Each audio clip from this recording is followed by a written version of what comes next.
Hello అండి. మన కుటుంబం ఛానల్ ఆర్జేవై. నేను 7 శనివారాల వ్రతం అయితే మొదలుపెట్టానండి. అది వాడపల్లి అనమాట.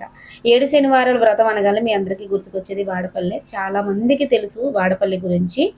దూరం నుంచి వచ్చిన వాళ్ళు కూడా ఎటువంటి ఇబ్బంది పడకుండా స్వామివారిని దర్శనం చేసుకోవచ్చు. మేము ఇక్కడైతే దగ్గరే కాబట్టి, రాజమండ్రి కాబట్టి మేము ఈజీగానే రావచ్చు. అంతే ఈజీగా మీరు కూడా స్వామివారిని దర్శనం చేసుకోవచ్చు.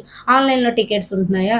అంతేకాకుండా ప్రసాదాల దగ్గర కూడా టికెట్స్ ఆన్‌లైన్‌లో దొరికేస్తున్నాయండి. మీరు ఈ పిల్లల్ని తీసుకొని ఎంచక్కగా మీరు రావచ్చు. ఎటువంటి ఇబ్బంది పడకుండా.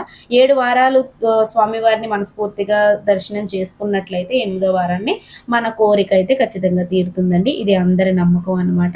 ఇదే నా ఫస్ట్ వారం అండి. వ్రతం మొదలుపెట్టాక తొలి వారం అనమాట.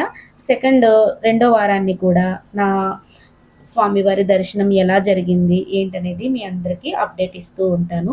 మీకేమన్నా డౌట్లు ఉన్నట్లయితే ఖచ్చితంగా నన్ను కామెంట్లో తెలియచేయండి. ఫస్ట్ వారం వచ్చినట్లయితే సెకండ్ వారం మీకే తెలిసిపోతుంది. ప్రదర్శనలు ఎటువైపు నుంచి చేయాలి ఏంటి అనేది. అంతేనండి. ఈ వీడియో నచ్చినట్లయితే లైక్ చేయండి. ఏమన్నా డౌట్లు ఉంటే కామెంట్లో తెలియచేయండి. Thank you for watching.